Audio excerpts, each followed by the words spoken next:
which they describe has lasted for several weeks and causing havoc to the health and safety of residents in the community. According to residents of the New Dwabi municipality, they have been left with no option than to litter solid waste in all the waste collection points located in the highly populated areas and busy business centers. The irate residents fear the situation may lead to a cholera outbreak with an increasing rate of malaria, typhoid and dysentery in the municipality. They said their homes and offices has been invaded by mosquitoes and houseflies, making it difficult to even prepare food or eat in the open. Interestingly, some residents on Wednesday set fire into the pile of refuse at Betom Waste Collection Center to control the flies and stench emanating from the decomposing waste.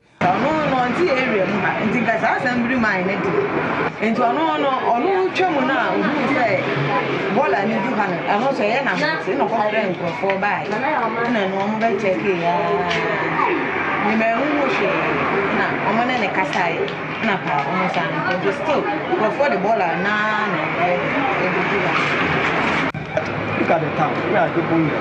People are staying around this here. They cannot do any business because of the scent we are receiving here. And people are complaining, those around this area, they send their houses. They cannot sleep because of the scent, the flies, everything. Assembly member of Srodai Akwesu electoral area, John Che Echampon, who also spoke to GHOne News, says Zoomlion's failure to dispose the waste in the densely populated market area has become a problem in the municipality. Every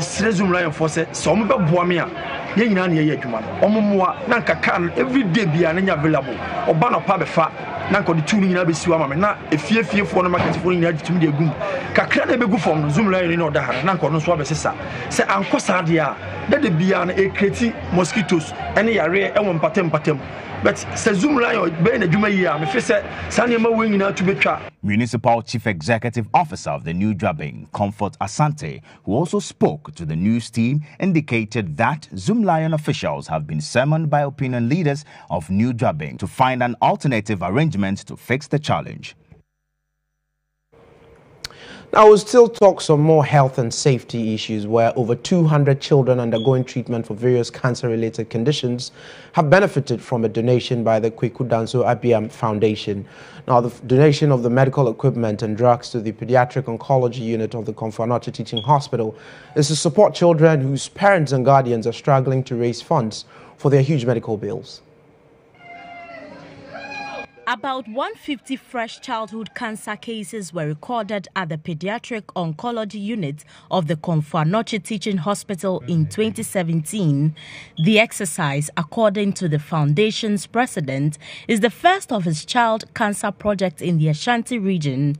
Speaking to the news team after the exercise, Kweku Danso Abiam explained that he was touched to support the unit after he lost a relative 2 years ago from cancer. My brother passed from cancer 3 years ago. He passed at this particular hospital, and ever since he passed, I decided to do something in support of the hospital here. So to start, I thought it was a good idea to reach out to the kids that are suffering from cancer in this hospital. I had a few friends who are doctors, so I talked to them and I got introduced to Dr. Oseitu here. And then through him, I got to know all the things that they really need to help the kids that are suffering from cancer. Pediatric oncologist Dr. Lawrence Oseitu, who expressed gratitude to the KDA Foundation gesture, said although 3 out of 10 children survived the condition, his outfit was committed to save the lives of the younger ones. He also bemoaned the lack of government support with regards to funding, logistics, and expressed hope that the situation could be reversed. It's not enough yet, because of the enormous nature of the need. When they started out, they reached out and asked us what we would like. And then we had a conversation, and today happened, yeah? So we hope for the best.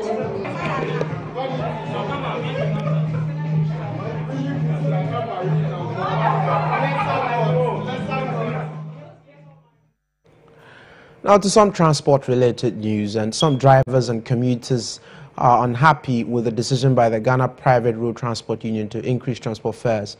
Now, according to the drivers, the increment in the price of spare parts should not be a burden passed on to passengers, and they argue this will pose a big challenge between them and passengers if implemented. They therefore call on the union to abort the decision. According to the GPRTU, the increment has become necessary following constant increases in the prices of vehicle spare parts. The vice chairman of GPRTU, Robert Saba, explained that spare parts have gone up, and it is not only fuel alone that can be used in calculating their fares. Drivers, however, are against the move, saying that it is the duty of every driver to maintain his car, but spreading the cost on commuters will not be fair on their part. So much so my idea, and in common nanka at least by 1 or 2 years can a bit me remain a my passengers no so what kakra. Na se ka say the spare parts dey be go so dey because e yawo we fidi our koto e say we maintain abrabo my heading.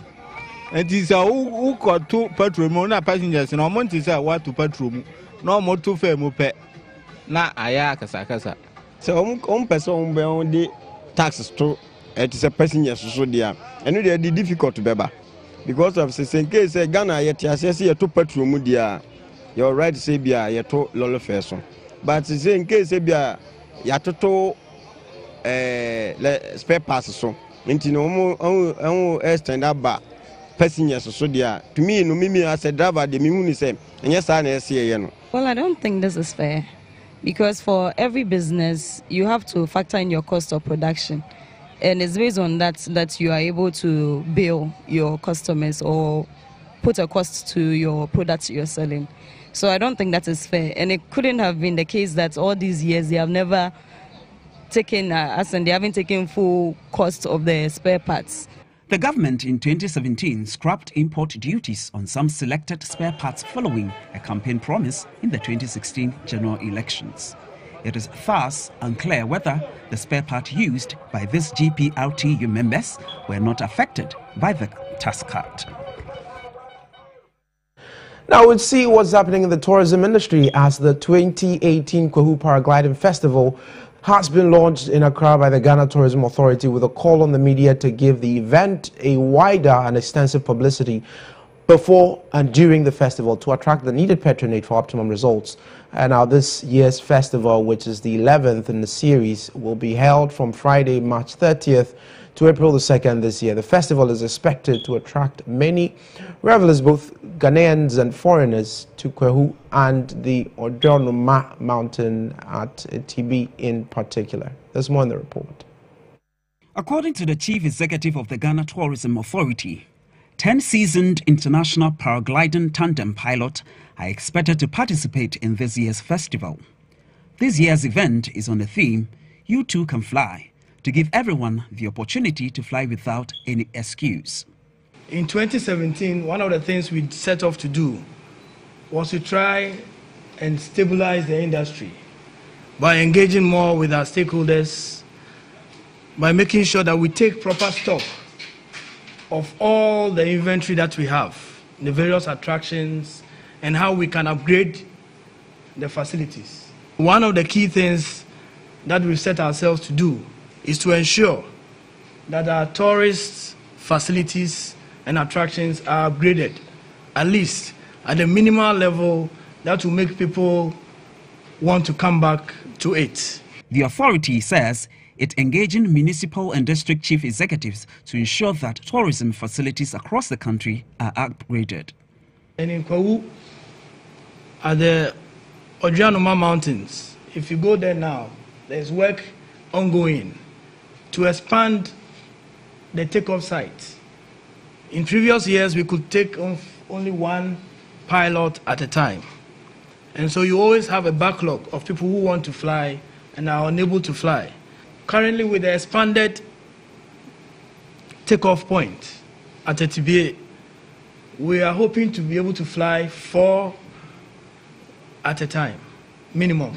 Personnel from the military and the Ghana Police Service will be on hand to ensure the safety and security of all. The Paragliding Festival is one of the flagship events on the tourism calendar, and it is held every year by the Ghana Tourism Authority and under the auspices of the Ministry of Tourism, Culture and Creative Arts. Now we go over to the Parliament of Ghana based in Accra here to find out exactly what's been happening as the Speaker of Parliament in the person of Professor Michael Onokwe has recalled members of Parliament from recess to enable the House consider a motion which was filed by the minority regarding the alleged extortion of $100,000 from expatriate businessmen by the Trade Ministry during the Ghana Expatriate Business Awards, which was held in Accra. Now, the lawmakers are expected to appear on the floor of Parliament on the 5th of January 2018. This happens to be tomorrow. Now, a statement which has been signed by Madam Kate Addo, who's the Acting Director of Public Affairs in Parliament, said, and I quote, Parliament will be recalled to sit on Friday, the 5th of January, to consider a motion filed by the minority calling for investigations into the levy and collection by the Ministry of Trade and Industry of the Ghana cedi equivalent of various sums of money in the US dollars from expatriate businesses and related to matters during the recently held Ghana Expatriate Business Awards in Accra. Now, Article 112, subsection 3 of the Standing Orders, Order 38, allows 15% of the members to request the Speaker to summon a sitting of the House to consider pertinent issues as and when they arise. And now we have been joined over the phone lines by Madam Kate Addo, who's the Director of Public Affairs of Parliament, to give us some responses to some concerns regarding this particular development. Madam, if you can hear me, good evening and thank you for joining us. Good evening. Thank you for having me on your show. Right. And so my very first question, we're assembling the members of Parliament to discuss this particular issue considered to be pertinent at this particular point in time. What preparations have been put in place so far? Well, it's a sitting of the House. This is not the first time that the House has been recalled during recess. Usually when the House is recalled during recess, whatever happens is considered, it's just like a regular sitting of the House. So we have put in the same things that we put in when the House is sitting. So there's nothing extraordinary that's going to happen. The House is going to sit tomorrow, as it always does, and will consider the motion that's being filed by the majority leader, by the minority in Parliament. Sorry. Okay, so this doesn't look like it's any extraordinary event as far as the activities of Parliament is concerned. But according to the Standing Order 38, it is expected that at least 15 members of Parliament have to be present. Are there indications that we are going to make this quorum? No, Standing Order number 38 does not require that a certain number of members of Parliament should be present. Standing Order number 38 draws from Article 1123, which provides that members of Parliament, when they are seeking to get the Speaker to recall the House from recess, must have a certain number, and it's 15% of the members of Parliament who have to sign a petition for the Speaker to convene the House. So in this particular case, the minority were able to get over 15% of the membership of the House to sign a petition requesting that the Speaker recalls the House to discuss the matter in question. That's what happens. But when the House sits, we have to have a quorum, and the quorum is 1/3 of the members of Parliament, and that's about 19 or 93, something like that. So it is expected, and usually on issues of quorum, a member on the floor has to raise the issue of quorum. So let's say we meet tomorrow and we don't have the numbers, a member may decide to raise the issue of quorum. If a member raises an issue of quorum, then what will happen is that the House will be suspended for a few minutes, where a bell will be rung so that if any member is around that's not in the chamber, he or she may come to the chamber. If, however, after the ring of the bell or the summary of the members, we still do not have a quorum, then the Speaker will not have any choice but to adjourn. But I don't think that we will foresee. I don't foresee that happening tomorrow. But then again, I am not sure what will happen tomorrow. We are all keeping our fingers crossed to see how events unfold tomorrow. Okay, now finally, without preempting what the discussions on the floor of Parliament is likely going to look like tomorrow, can you tell us what time the proceedings are likely to begin, and what time frame we're having for this particular development that's happening tomorrow? The House will start sitting at 12 o'clock tomorrow, and the agenda usually will be the prayers and then the correction of the votes and proceedings, after which the substantive matter, which is the motion, will be discussed. We don't know what the Speaker's ruling will be on the matter. The Speaker himself today intimated that we are all looking forward to seeing how events unfold tomorrow. So, barring any further or prolonged discussions on the matter, it should be something that can be handled in a day. But we all don't know how events are going to turn out tomorrow. So we are expecting that it will be interesting. It will be another further democratic development tomorrow. So we are keeping our fingers crossed and hoping for a good day tomorrow. Well, thank you very much, Kate, for giving us these responses to the development regarding this particular issue on the floor of Parliament. We'll continue to give you some other stories which are coming up briefly. But before then, we'll take a quick break here. We'll be right back with more stories.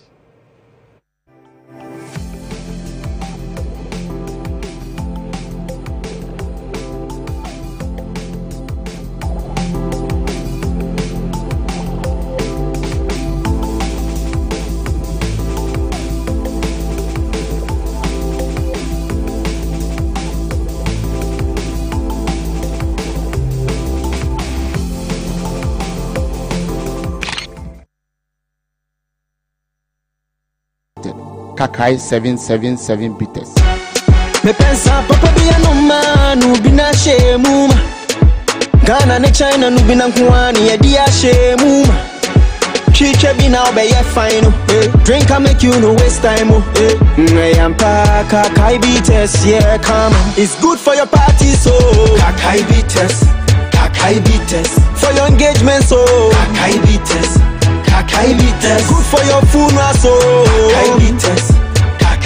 it's good for your wedding so your wedding so it's good for your party so for your engagement so good for your funeral so Nom Nyansem and Tom Manipa Wanyan Piedumot and Sessa Apim Fornum. Our drinking sport BM Kakai 777 bitters and Kasa.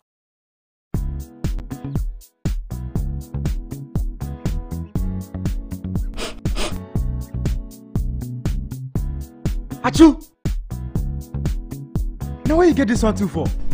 Charlie, someone delivered it from the village.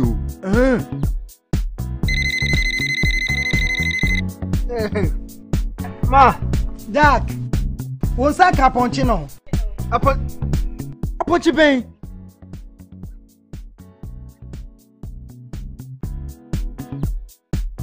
Ma, what did you send it to?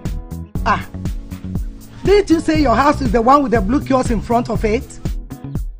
Jack, where are you? Manslaki, get your unique digital address today with the Ghana Post GPS app and let people find you wherever you are.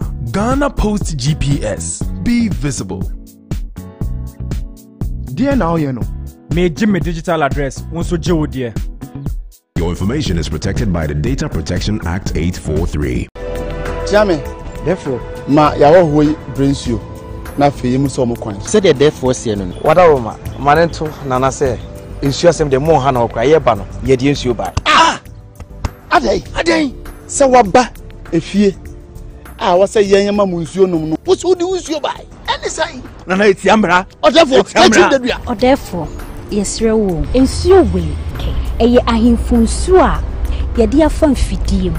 Asone so aye ne kroji. A Free Kingdom Beverages Limited. King's Drinking Water. Baima, nsuo na de. Adampa. King's Drinking Water. Eni na King's Drinking Water. Ahifusio de.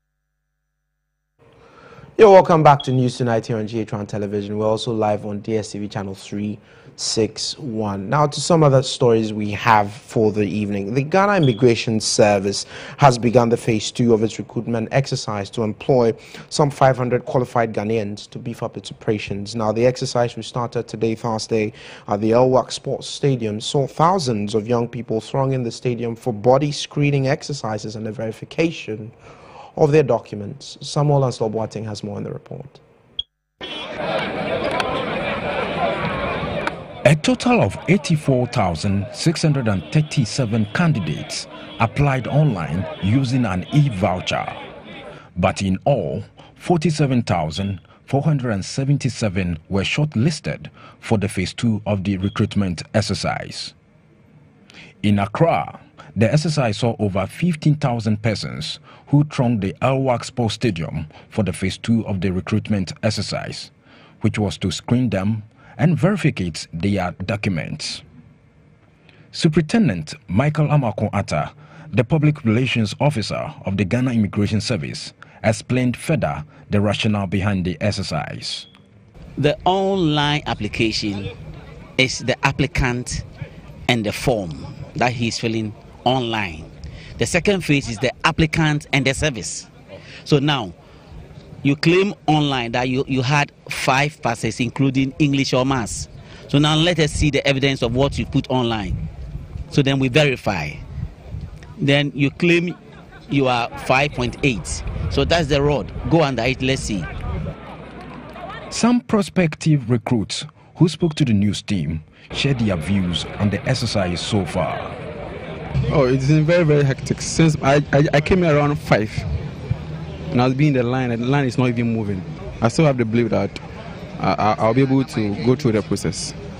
It's been good since morning. We've been here for roughly about 6 to 7 hours now.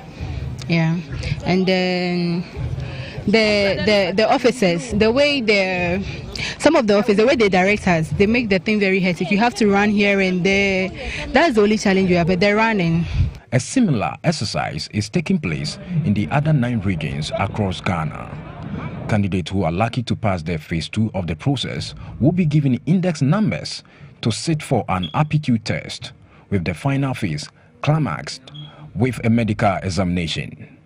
Meanwhile, the Ghana Immigration Service has warned that it will prosecute persons who present themselves as recruiting agents. Samuel Lancelot Boateng, GHOne News. Now, that is some real concerns about unemployment and job creation within the country at the moment, but we hope that that development gets to a logical conclusion and people are recruited as required by the processes of the Immigration Service. But we'll do some charity news now, and host of Ultimate FM's mid-morning brunch show, Claudio Donko, has made donations to 2 rehabilitation homes and an orphanage in the Ashanti region. Now, form part of her annual Na Charity Closet, an initiative under the Na Foundation. The team distributed food items, clothing, shoes, confectionaries, assorted drinks, and Bibles to the beneficiaries. This year presented 2 buses full of clothes, toys, shoes, food, drinks, confectionaries, gifts bags, among others, first to the Kumasi Cheshire home at Kwadaswe Dwinase. Officials were elated with the gesture.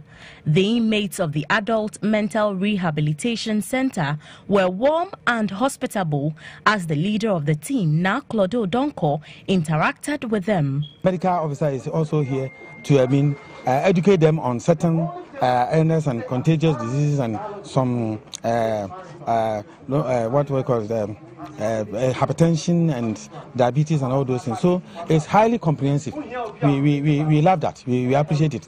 More so, they are also advertising the home for people to look at the situation we find ourselves and to be able to help. The team's next stop was at the Dwinase Rehab Center, specially established for children with mild to severe multiple disabilities. The children were more than excited to see the buses drive in with their New Year presents. Director of the home, Modesto Ayiwoli, advised society to emulate the initiative of Claudio Donko. Claudio Donko spoke to the news team after the donations. Basically, our main aim is to show people love, be kind and make life better as well in whatever small way that God has equipped us to touch other lives. We shouldn't only give when it's Christmas. For me, I give every day. Every day is a day of giving for me. If once I have the opportunity and I have to give, I give. Now, we'll still stay on the same subject as Ultimate FM's Saturday Morning Swing has made some philanthropic donation to the Perfect Peace Orphanage at Esafo in Kumasi. Now, listeners of the Saturday Morning Amusement Show partnered with the Lady Kings Foundation and Jamal Group Moral.com to make the donations of food, toiletries, clothes and other assorted items to the orphanage.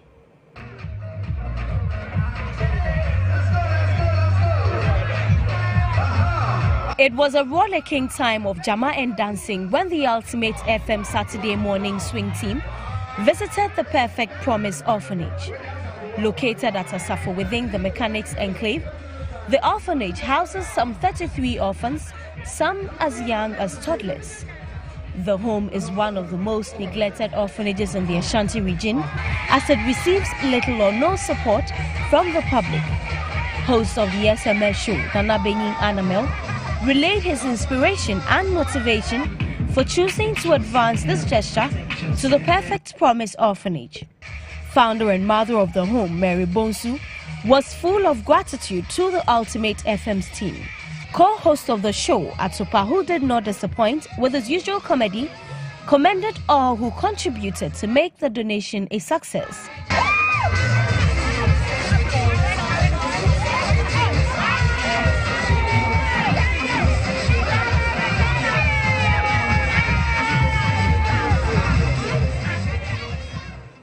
Well, it's still a new year and we're still in a philanthropic mood, and so just look at the nearest home nearby and then make some donations. Be good to some people who cannot provide for themselves, and I'm sure collectively we can build a very good society for ourselves. But time now to bring you what's happening in the world of business and the economy. Business Brief is brought to you by Dusk Capital. We see a millionaire in you. We're looking for you, the next millionaire. We know of your stressful routine. From those 12-hour flights across the Atlantic to your hustle through traffic every day. From burning the midnight oil to that laptop that never sleeps. We know where you are in life, and we know where you want to go. Let us take you there. Thinking investment? Think Dusk Capital. Dusk Capital. We see a millionaire in you. Bronya, Freddy's Corner, Yasa babyum, Bronya, Obiase Freddy's Corner, Edientia, yeah, Chenyoma, I mean free instant gift. Nyawuyan, so where Freddy's Corner shop, Bia Wagana Abia. What shall do of Freddy's Corner Bronya where? Who be nyache dear bit to say, wine, mackerel, biscuits, and in your man would be brave. Wow, Freddy's Corner, thank you. Freddy's Corner, me that say. Nyawuyan, so where Freddy's Corner shop, Bia Wagana Abia. Not do mobile phone, with laptop, or printer, and also PlayStation. Not do instant gift. Wow, to Mikako Freddy's Corner. Not what you watch here. Freddy's Corner, your home of authentic mobile phone and accessories. Head office, Kokomlimli, any city light, ne DNM. Fre 020-7.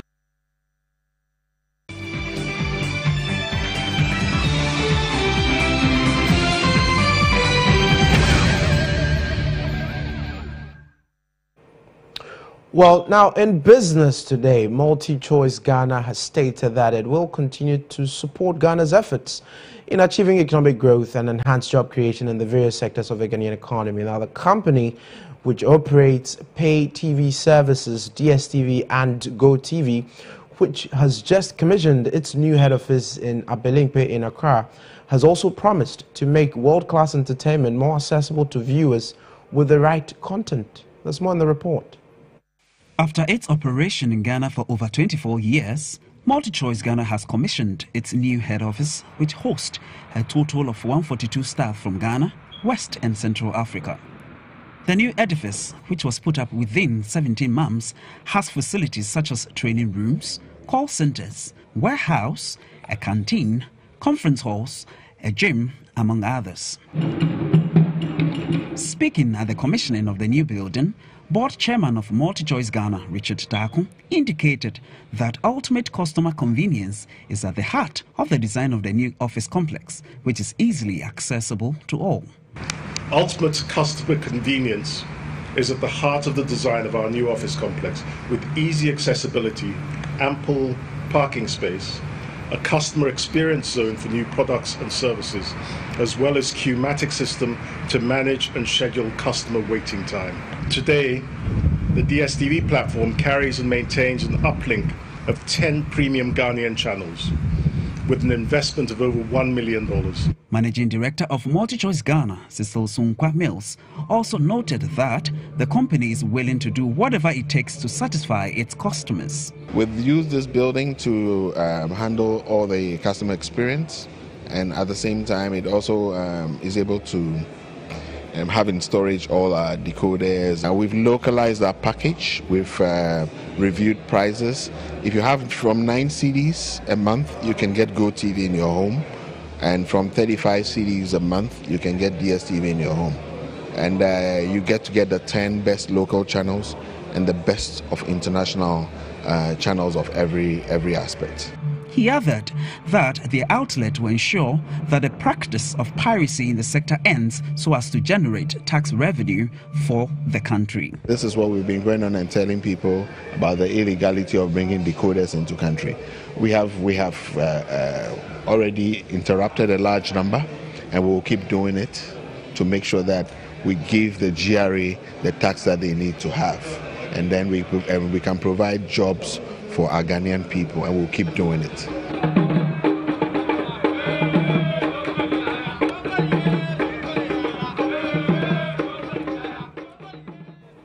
Now, the Dynamic Youth Movement of Ghana has accused the Security and Exchange Commission of chickening out of investigations into the $2.25 billion bond that was issued by the Minister of Finance last year. Now, a statement signed by the group disagreed with the Deputy Attorney General, Godfred Odame, that SHRAJ had overstepped its boundaries in investigating the $2.25 billion saga bond. And now, DYMOG is still insisting that government erred in its issuance of the bond and must apologize to Ghanaians or face the consequences of violating the country's laws. Director of Operations of the group, Daniel Biase Annan Jr., spoke earlier with my colleague Lerato Lasoso. Petition that we sent to SEC, and its response to us, SEC copied the Commission on Human Rights and Administrative Justice. And so we find it very worrying that our Deputy Attorney General would say that SHRAJ overstepped its boundaries, when indeed we had petitioned SEC, and SEC in its response to us also copied the Commission. So it is possible, I'm not holding brief for SHRAJ, but it is possible that obviously SHRAJ had that copy and were minded and guided by that copy. That is why they came out with the findings. If the finance minister has breached the law, which is clear, you breach the processes, it is only good that you eat the apple pie and apologize to people of this country. Our interest in this matter is that we have taken it upon ourselves to petition the body that you are claiming to go and investigate. And the body says, I cannot investigate. So the Deputy Attorney General should have been minded by that particular file. It is clear that there is a breach, and whoever was involved should get ready to face the full recourse of the law, because when you breach processes leading to the bond, especially when SHRAJ in this report stated that the finance minister did not seek parliamentary approval. We all know Article 181 of the Constitution, Sections 1, 2, 3, 4, and 6 are explicit. Section 56 of the Public Financial Management Act, which was also passed last year, is also explicit on seeking parliamentary approval. Now, this bond issue doesn't look like it is going to go away anytime soon, as more groups continue to challenge the decision that we currently have from SHRAJ. But that is all we have for you in business for the evening. Business Brief was brought to you by Dusk Capital. We see a millionaire in you. Well, we have International Brief, which gives you an update on developments from other jurisdictions occurring across the African continent mainly. Coming up shortly.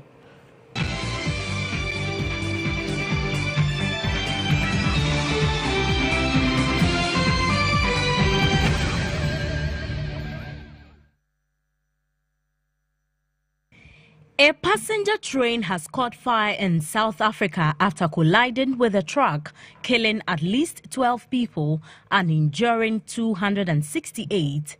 Video footage showed a fire blazing through at least one carriage by a crashed car and an overturned truck. Evacuated passengers were seen standing on the roadside with luggage. Officials say the collision occurred near Kroonstad City in Free State Province after the truck failed to stop at a crossing. About 850 passengers had been safely evacuated from the train, police were quoted as saying. Reports say the driver of the truck tried to flee but was arrested by police.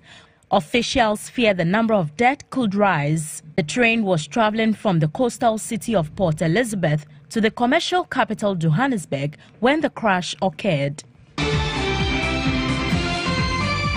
Lawyers for U.S. President Donald Trump are seeking to stop the release of a book containing explosive insights into his presidency. A letter demands that author Michael Wolff and the book's publisher immediately cease and desist from any further publication, release or dissemination of the book. The book extensively quotes former Trump strategist Steve Bannon. Among a number of explosive statements, Mr. Bannon said he thought a meeting between Donald Trump Jr. and a group of Russians was treasonous. The meeting is being investigated by Special Counsel Robert Mueller as part of his inquiry into possible collusion between Trump campaign officials and Russia. Mr. Trump earlier responded to the release of excerpts of the book by saying Mr. Bannon had lost his mind after losing his White House position. The book is reportedly based on more than 200 interviews. Now we have covered other related sports stories coming up in Sports Brief.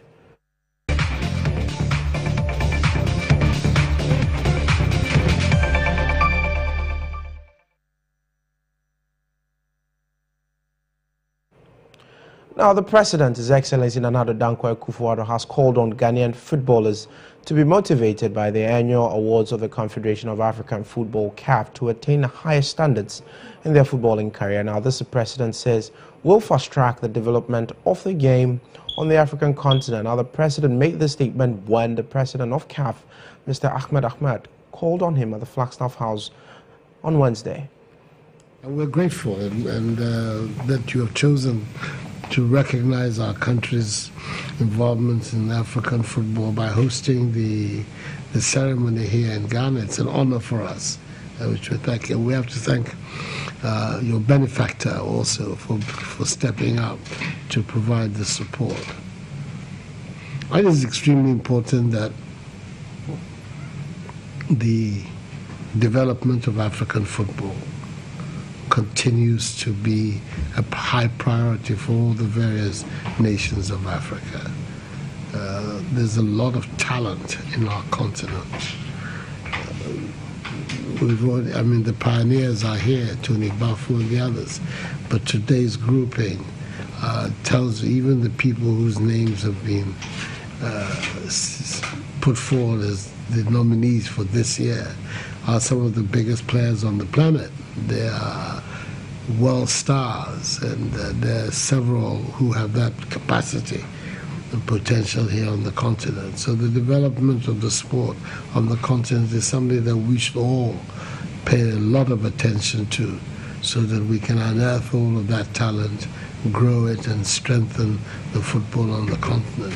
And that is the task that you have. Now, the Accra Metropolitan Assembly has indicated its commitment to support local boxing across the country. Now, the Assembly's conviction is that such an attempt is one of the surest ways of developing the sports in the country. The Mayor of Accra, Mohamed Ajaisoa, was speaking at a press briefing to usher in the bout between Ghana's Emmanuel Tego and Argentina's Fernando David Saucedo, slated for January 27 this year at the Bukom Boxing Arena. My administration is going to continue to lend support to those who are doing sports. It is in that regard that I call on the people of Accra to lend their support to Game Boy, and also invite all boxing fans and people that have also not come to watch boxing before, that is going to be an interesting fight. Let us come to support boxing, because it's a sure way also of transforming our community and making sure that we get empowered and get some money out of it. On his part, the Chief Executive Officer of Baby Jet Promotions, Samuel Enim Ado, the managers of Emmanuel Tego, indicated that the support from the AMA will go a long way to enhance youth boxing in the country. As the mayor of Accra, we know he can pull a lot of strings for us because sponsorship is key. Baby Jet Promotions has done so much. I know the media, the general public is aware of all the good things that Samuajan, the captain of the Black Stars, has done through boxing and other things that we've done. And it's gotten to a time that we need the support of the nation. And we know it's right for us to call on the mayor to start with who runs everything in Accra. The WBA International Lightweight title holder, the Game Boy Emmanuel Tego, is confident he will beat his opponent to win another world title and is therefore encouraging all boxing fans to throng the Bukom Boxing Arena on January 27 to see the fight of the year.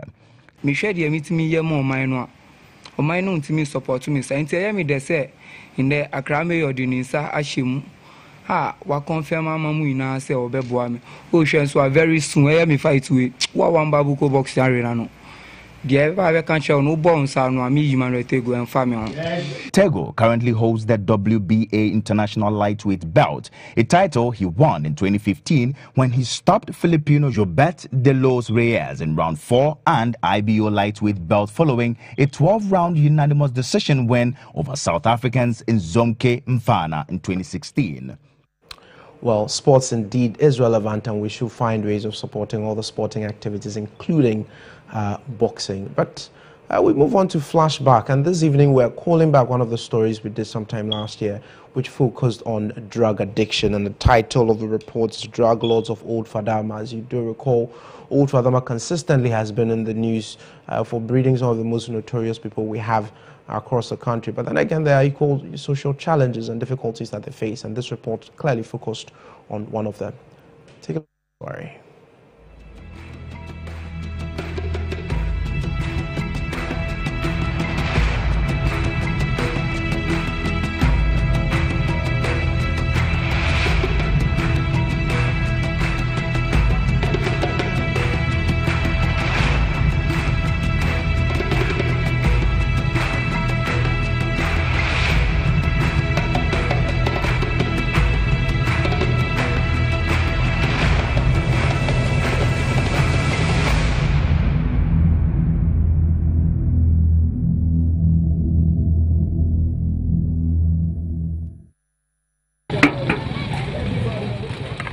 Located on the outskirts of the central business district of Accra and along the Odo River and Korle Lagoon, Old Fadama, arguably Ghana's biggest slum, is home to more than 80,000 people.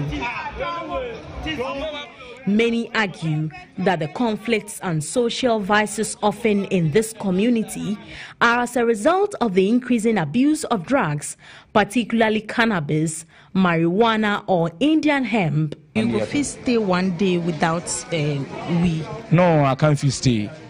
Why? I can't fit stay because if I no smoke weed one day now, the way I can't fit eat, then I will make sad.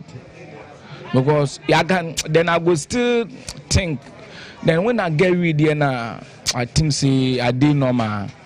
And when I move into steps now, I will move to high level. I be a metame 2 and 1 and not 3 and 1. Metame 4 bom. Metame yana kasa. Me see we na masa chichere na masa chichere. Me sorry na me nyan see a. Me see a me be say bako no manum toss or let's ma see be 2-3 asana manuma toss na matimenya petata dudi. Say in a day over to mash be 20. Sometimes bet maduro sometimes enduro ba any quantity say a day dodo say na me ba see the me sipa 684. These twin brothers decided to take me round where they call Ghana's Jamaica due to the high use of marijuana right in the heart of the Old Fadama slum. In the wooden structures, you would find several men and women gathered smoking or drinking.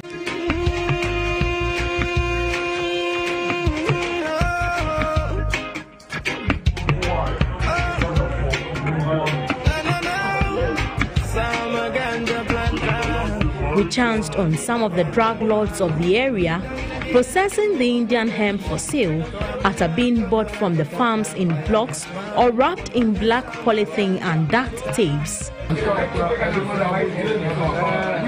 The block of the herbal substance believed to be marijuana is then separated with the fingers,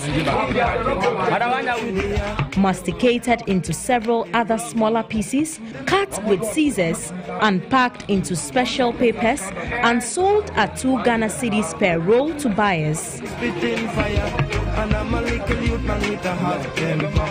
I was told the substance is not only smoked but can be ingested in several other forms, including making toffees out of the herbs and also mixing with some other drinks.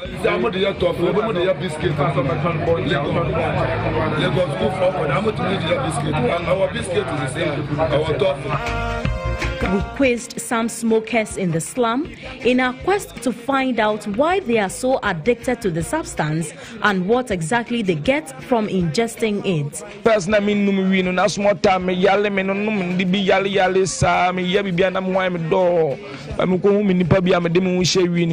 They can't fit take me for hospital. Anything small time, short time now I coming down. I can drink me 4 cedi a day. I go make fire every morning. They can go dim my eyes. That I go know if you are living well, lady now, we can lead you how you go manage your wife. We don't like basa basa.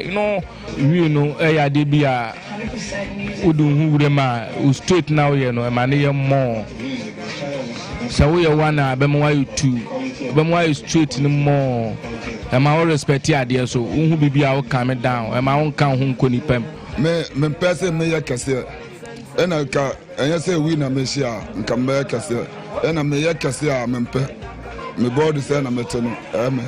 Now me call around 45, born 72. So me see we so acha nka we no nka bad things are kabadi sam kama abodom. Several stakeholders and health experts believe addiction is a disease and abusing marijuana can cause havoc to the safety and health of the abusers. The situation is getting out of hand to the extent that weed, for example, marijuana, is smoked openly now. It is no secret. In the presence of the security men and everything, you can be here and see people smoking weed broad daylight. It's nobody's business. Now, but one of the dangers of cannabis use, for example, is that it distorts perception. We have had cases where people smoke cannabis and they have visual distortion, visual hallucination, seeing their parents as animals chasing them, and they have to defend themselves. In the course of defending themselves, they hurt their parents. The issue of whether to legalize the use of marijuana or not has become a hot debate in the country, with some stakeholders, including officials of the Ghana Food and Drugs Authority and former UN Secretary General Kofi Annan, calling for its legalization. I don't think we have a medical need for the use of medical marijuana in Ghana. The conditions for which it's needed do not prevail here. However, the export potential can be real. And Ghanaians are Christians, so we don't talk about some of these things. But from a medical perspective, it's a medical product, just like morphine, which comes from opium, a drug of abuse, and so many other products. If the country can open the debate and say we have the potential to produce under natural resources, in fact it's organic, we have the potential to package it and to legally export it to raise income to countries where they are also needing it and they are being forced to produce under artificial conditions, then I think it's a debate which is worth having. But the Mental Health Authority is strongly against the legalization of marijuana or cannabis in Ghana. We don't have the resources to be able to monitor how much cannabinol is in a joint of cannabis. So the argument that, oh, let them allow it and then you can control. Indeed, the countries that have legalized cannabis, because they realize that they have lost the war on cannabis. If you lose the war, then all you do is that then let's legalize and control. We have not lost the war yet. Indeed, I keep saying that we have not fought it adequately. So let's rather fight it than legalize it. Many of the patients of psychiatric hospitals in the country were abusers of hard drugs like marijuana and cocaine, a situation stakeholders are worried about. The abusers and addicts, however, debunked assertions that the abuse of marijuana is harmful to them and rather laid blame on other hard drugs like cocaine as more harmful. This time, cocaine, no, I'm for the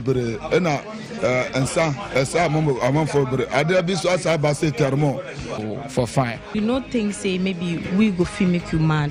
No, Debbie. We know we can never feel make me mad because I smoke weed 8 years. It be me where I teach my brother.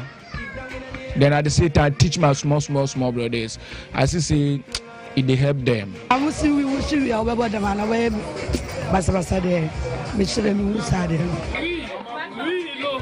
The drug addicts here in Old Fadama see nothing wrong with abusing marijuana, hence are calling for its legalization. Say legalizing like London. Omo no to say Omaya Jotono, Emotono, stores. But wow, Oba Ketano, Oba she was straight to no Ombacho. And wow, Omba say a doors war, Owa, was straight to no Ombacho. But Oba she are Tenafa Kunashe, ne Omfa. They decried the abuse and extortion of money from them by police officers. They say they are ready and willing to even pay tax for smoking weed legally. Now the tax number do on Krana, For the addicts of Old Fadama, whether it is legalized or not, they are not prepared to stop smoking. Alice Aite, GHOne News.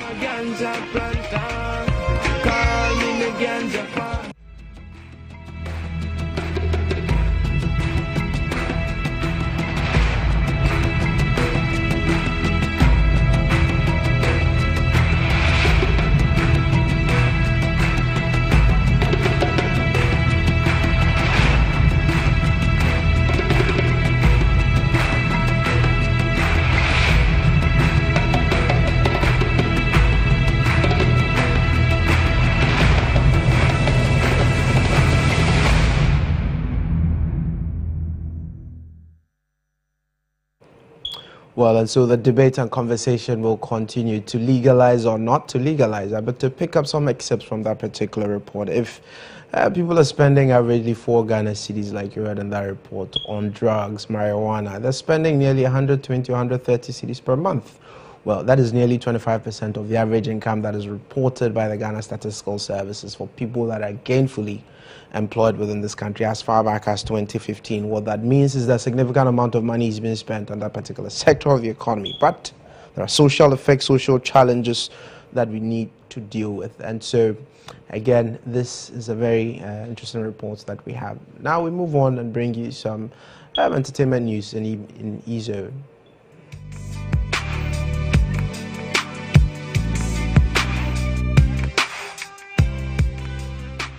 Thinking is easy, acting is difficult, and to put one's thought into action is the most difficult thing in the world. A throwback Thursday it is. Today we bring you a flashback down memory lane on Spotlight of veteran actors. Brother, Toba, why then? Nankasa, no wife, na Baba, me or weak. Oh, me or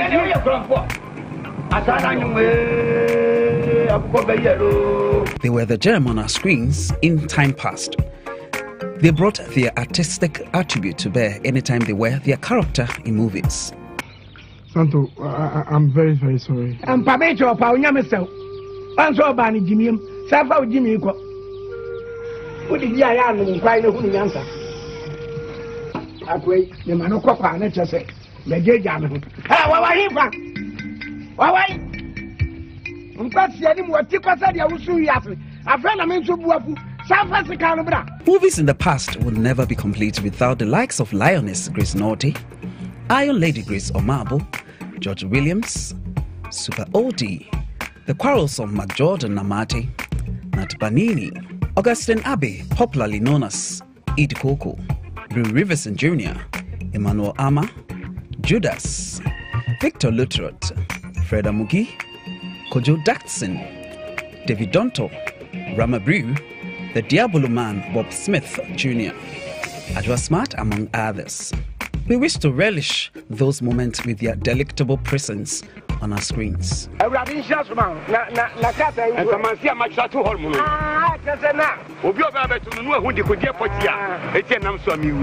wife just me, so I'm crucifying myself.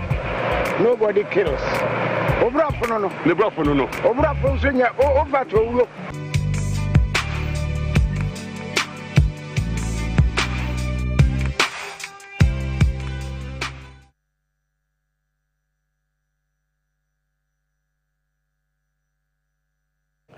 Well, I know my favorite character was Santa.